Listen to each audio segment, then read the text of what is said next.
Hey everyone, ready to boost that spoken English fluency? We were doing a deep dive today Ooh. into this super practical YouTube video I found. Okay. It's called Speaking English Fluently, Tips and Tricks for Beginners. And you know right away the creator's so warm and encouraging. I like those. You can tell she really wants to help people succeed. That's important. Absolutely. Makes you want to listen. For sure. So we're going to extract some really actionable advice. Love it. Maybe uncover some surprising insights too. What do you think? Yeah, let's do it. Okay, one of the first things that really grabbed me was this emphasis on keeping it simple, especially when you're starting out. Makes sense. It's all about building confidence, Yeah. Like, can you imagine trying to order a coffee with perfect grammar, Oh, gosh. but it takes you like 5 minutes to get it out? Right. Nobody wants to wait that long. Exactly. You lose your spot in the line. Haha, totally. And that actually ties into this idea of chunking, which she talks about. It's a really effective learning technique. Oh, tell me more about that. Well, it basically means you break down complex information Yeah. into these smaller, more manageable pieces. Like bite-sized. Exactly. So instead of trying to memorize this whole long sentence right off the bat, Right. you start with like the core, Oh, I see. like coffee, please, and then you gradually add to it. So it's like building blocks. Exactly. Our brains just learn better that way, especially with a new language. That's so interesting. It's like building a house, brick by brick. Totally. And speaking of building, she really stresses speaking every single day. Oh, the consistency thing? Yeah, even if it's just a few minutes. I struggle with that. I do too. But it's like working out a muscle. The more you use it, the stronger it gets. Right. It becomes more natural. Exactly. And she mentions this principle called active recall. Oh, yeah. That's a good one. It basically means we remember things better when we use them. Like riding a bike. You can read about it all day. Or watch someone else. But until you get on and actually do it. Yeah, you won't really learn. Exactly. So maybe we can challenge our listeners. Ooh, I like it. Okay, what's the challenge? How about tonight? Just describe your surroundings in English for 5 minutes. Okay, that's doable. Doesn't have to be perfect. Right. Nope. The point is just to get those words flowing. I love that. Now, another tip I wrote down was about becoming an English detective. She talks about listening to and imitating native speakers. Such good advice. Why is that so important? Well, because it goes beyond just textbook stuff. Mm-hmm. It's absorbing the rhythm, the intonation. Right, like the music of the language. Yeah. Think about how you listen to someone speaking your native language. You don't think about the grammar. Exactly. You just understand. And the more you expose yourself to real English. Like podcasts and movies. Yes. You start to internalize all those subtle things. So it becomes more natural. Exactly. It's like osmosis, almost. Okay, I'm going to switch gears a bit. Let's talk about mistakes. Ooh, everyone's favorite topic. Right. But she makes this great point. Mistakes are not the enemy. They're like little teachers. Yes. In fact, they're crucial to learning, wouldn't you say? Absolutely. It's all about having a growth mindset, as she calls it. So instead of seeing mistakes as failures. They're opportunity. Right. Like, remember that example she gave? The I have went one. Yes. It's such a common mistake, but when you correct yourself, You're reinforcing the right way. and over time, those little corrections add up. They really do. So don't be afraid to make mistakes. Embrace them. I love that. Now, she also delves into vocabulary building. And I appreciate that she emphasizes slow and steady progress over cramming. So true. It's quality over quantity. Right. It's not about memorizing a million words. It's about understanding and actually using a few new words each day. I think she said to pick 5 new words daily. Yeah. Use them in sentences, review them. And that ties back to that active recall principle. It does. And this also reminds me of the 80-20 principle. Oh, tell me about that one. It basically means that a small amount of effort Okay. can lead to a large portion of your results. Interesting. So how does that apply to language learning? Well, focusing on the most common words can get you really far. That makes sense. You don't need to know every single word. Exactly. It's about mastering the core vocabulary first. And then you can build from there. Precisely. And as you encounter new words, You can add them to your repertoire. exactly, it's a continuous process. And speaking of building connections, she also highlights the value of finding a language partner. Oh, I love this part. Me too. Tell us why it's so important. Well, it brings in this human element. Right. You have someone to practice with, get feedback from. And it boosts your confidence. Exactly. It's like having a personal cheerleader. I like that analogy. Now, are there any specific apps or platforms you recommend? Oh, yeah, there are tons. Tandem, HelloTalk, Speaky. I've heard of those. They all connect language learners, right? Exactly. They're amazing resources. And it's not just about practicing language, it's also about cultural exchange. Oh, absolutely. You learn so much about different perspectives and ways of life. It broadens your horizon. Exactly. It's like taking a trip around the world without leaving your home. I love that. And what's really cool is that What's that? these apps make finding language partners so much easier than it used to be. Right. No more awkwardly approaching people at coffee shops. Uh-huh. Exactly. You can connect with people from all over the world with just a few taps on your phone. So convenient. Okay, let's move on to pronunciation, which I know can be a bit tricky, especially for those sounds that are unique to English. Like those notorious eighth sounds. Yes, and those V and W sounds that often get mixed up. Oh, yeah. And don't forget the R sound, which can be a real tongue twister. They can be tough, but she gives some great tips for mastering them. Definitely. And thankfully, we have so many resources available these days. Like what kind of resources? Well, there are online tools like Forvo, where you can hear native speakers pronounce specific words. Oh, that's handy. And lots of language learning apps incorporate pronunciation exercises too. So there's no excuse for not practicing. Exactly.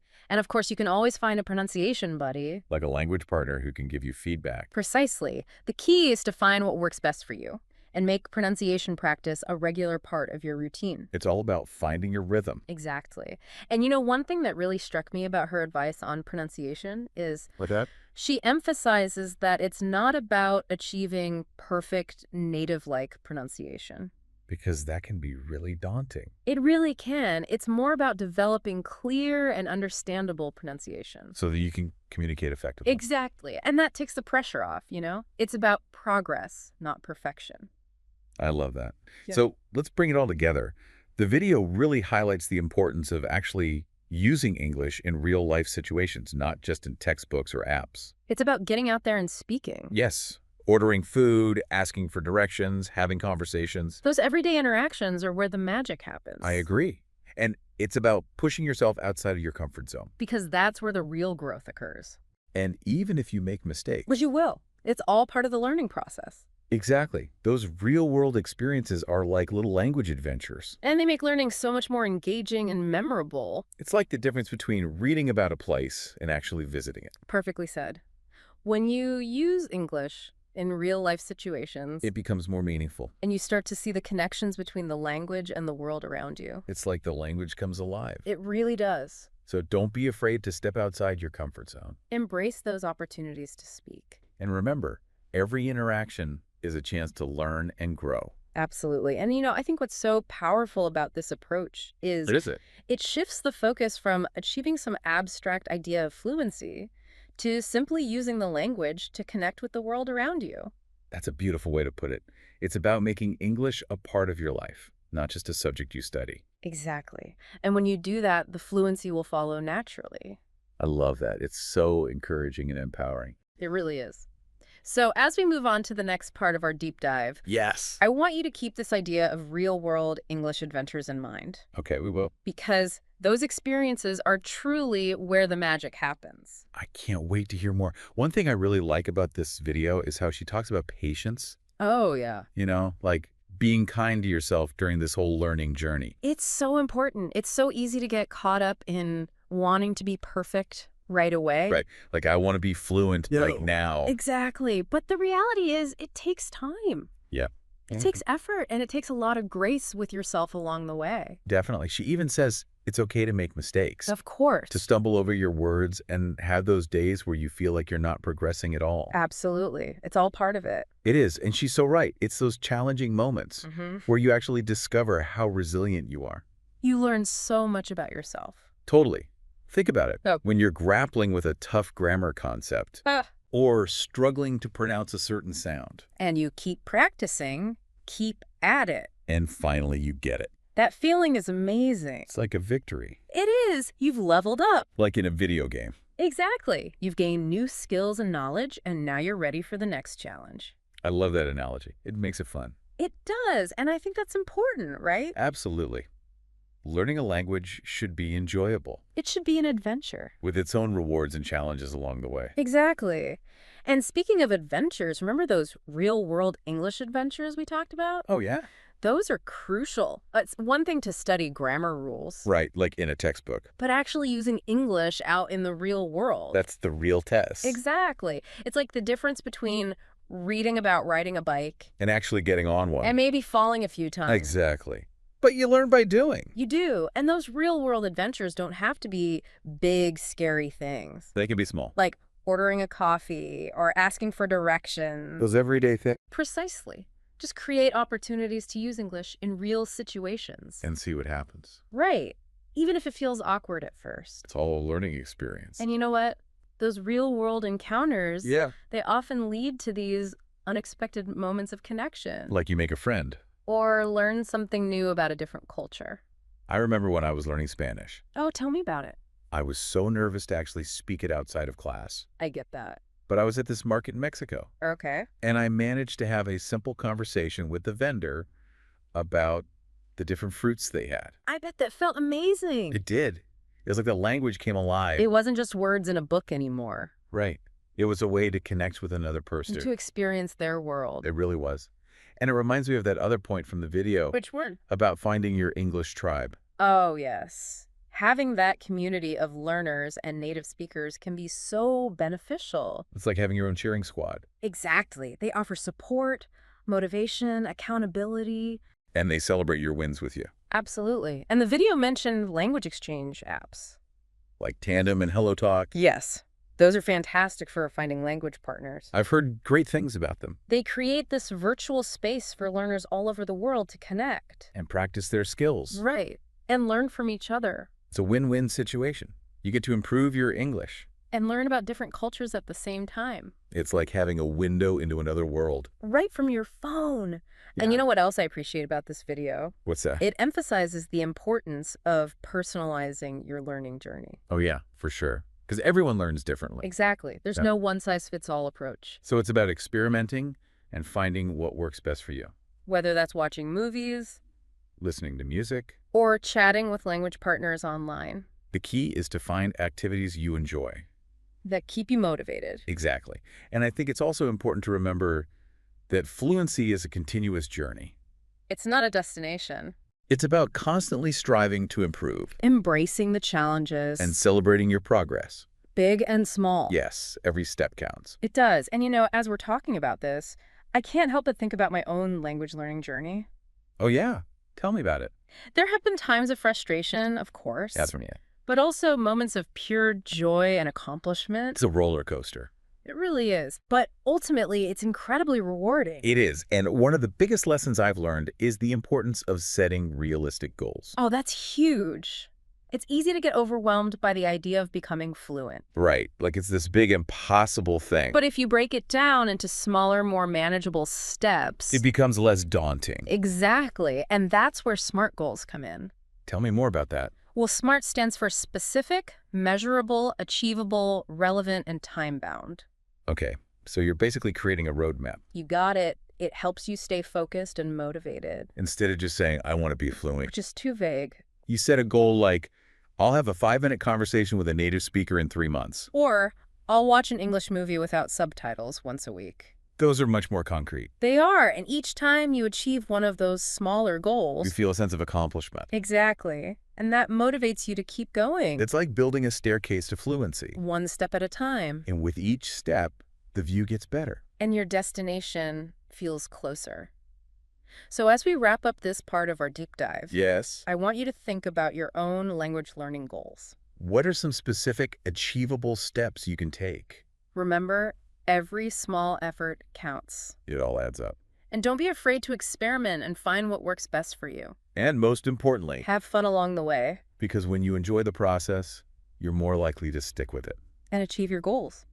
You know, as we've been talking about all these different tips and strategies, I keep coming back to this idea of empowerment. Oh, It's like this video is really about giving learners the tools to kind of take control of their own fluency journey. totally. It's not about waiting for the perfect moment, Exactly.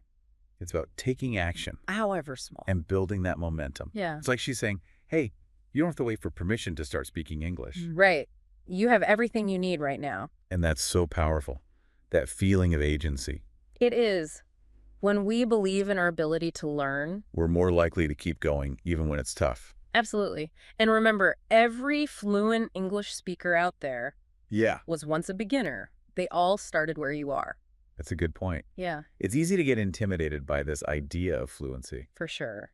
It feels so far off, but it's a journey anyone can take. step by step. And I think this video does a great job of breaking it down into those steps. It does. And speaking of steps, it's worth mentioning that finding your English tribe That community, can really make a difference. especially when you need a little motivation boost. Oh, yeah. Or just to celebrate a win. Exactly. It's like having a cheering section, Totally. And Right. she talked about those language exchange apps. like Tandem, Hello Talk. Yeah. Those are fantastic. I've heard great things. They connect you with people all over the world. Who are also learning English. Yep. You can practice speaking, get feedback. Learn about different cultures too, It's amazing. It's like a window into another world. right on your phone. And it's not just about language practice. What else is it about? It's about making connections. Oh, yeah.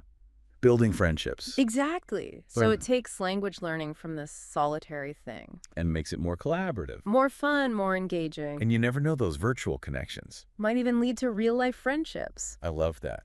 Well, we've reached the end of our deep dive into this amazing video. It was a good one. So I want to leave you with this. Okay, hit us with it. What's one small step you can take today Right now, even. to apply something you learned from this? Ooh, I like it. It could be anything. Yeah. Pick 5 new words. Listen to a podcast. Describe your surroundings in English. Whatever feels doable. The point is to take action. To keep that momentum going. Remember every step, no matter how small. Moves you closer to your goals. So embrace the journey Be kind to yourself. and never stop exploring the magic of language. Happy learning, everyone.